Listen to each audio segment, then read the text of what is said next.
Hi folks, how you doing? I want to keep this talking head stuff to a minimum where I just talk. But in an online class, it's one of the challenges to give you the kind of information that you would get if you were in the regular classroom. And I want to talk a little bit just about two things. One, I want to talk a little bit about my own experience as a grant writer, because I think it might be helpful for you. And then second, in the second part of our video, I want to talk a little bit about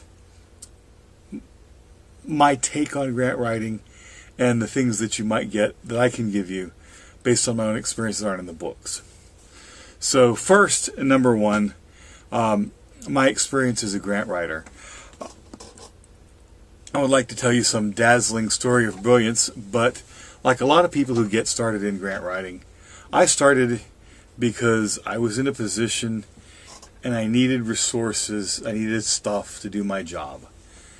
In this case, I was a young faculty member back in McMurray College, which is a little Methodist school in the middle, dead center in Texas, and I wanted to get computers for my students. I believed, and this will date me, that I think it was really important for my writing students to have a computer in front of them to write their papers on computers, revise, have internet access.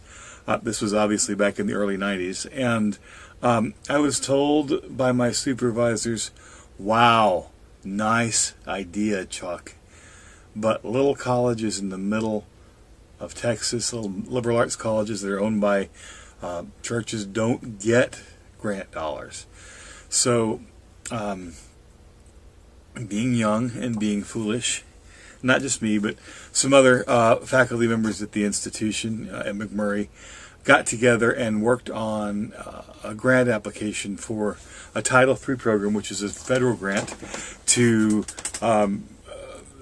bring technology into the campus so that we could basically bring these teaching techniques into campus, and by doing so bring technology into campus.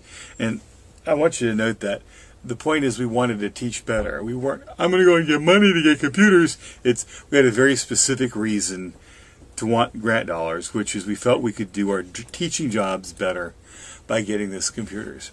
So we wrote together, we worked for 6 months, wrote a grant application. Each of us wrote various parts, researched, found out what kinds of computers would be best, looked at some literature and information about shows how and why these computers would help us teach better. Submitted a grant application that was that big, sent it to the federal government, and it got rejected. At this point, the chuckles around where I worked were heard in the background. We told you little colleges don't get these grants.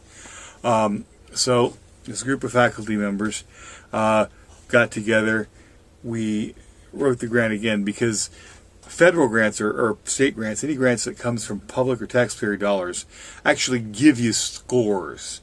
98, 99, 70, and they give you comments, just like it's a paper. And so we read the comments, we wrote the paper, we wrote the grant again, modified the things, got some more research, thought about ways we might do things a little bit better than we had in the first application, worked together, sent it off, and got rejected again. So the third time, we did the same thing. We read the comments, we tweaked the proposal, did a little bit more research, implemented some things, saw some things that, hey, maybe they didn't make sense, or maybe this could be done a little better, could be explained a little bit better, submitted the grant application, and we got a 98, which at the time was the highest score of any university who'd ever applied to that particular grant program. Got $2.5 million, which for a university whose total budget was $10 million was enough to fundamentally change the culture at the university for the better. And it worked. And the point isn't that we got the dollars, which I realize it sounds like it is, but the point is we were able to get these computers in to begin teaching in our various disciplines and really, really, really help our students and help the university do a much better job. Notice the elements of that story. leaping before you're ready. Nobody ever feels ready to write a grant. Nobody feels they know if they have enough information to write a grant. It's never going to be like a research paper where you've done all the reading, done all the background, and feel like you got a good handle on the material. You just got to get good, accurate information, but at some point it's just a leap of faith. Second, note the rejection. It is extremely unusual for your first grant application to get funded. So, do you take your toys and go home? A lot of people do. But the successful grant writers write and rewrite. They take the comments and they do better. And the more, at least for federal and state dollars, the more often you submit a proposal, you perfect your proposal, your chances of getting funded your second or third time are a lot higher. So sticking with it, dealing with rejection, and just trying at it. And that's how I got started being a grant writer. And then later, we wanted to start another program. We wanted to change the core curriculum at the university, so we started looking at the National Endowment for the Humanities and put together a proposal, bunch of people, about how our core could be better and more unified. Got some money from the National Endowment for Humanities. Then I thought, this is a pretty rural area. I thought some of our students would benefit from meeting writers of some reputation that we could bring in, that they could meet, that they could interact with, get some of their books, maybe have these writers teach some classes. So I began getting some monies for speakers programs.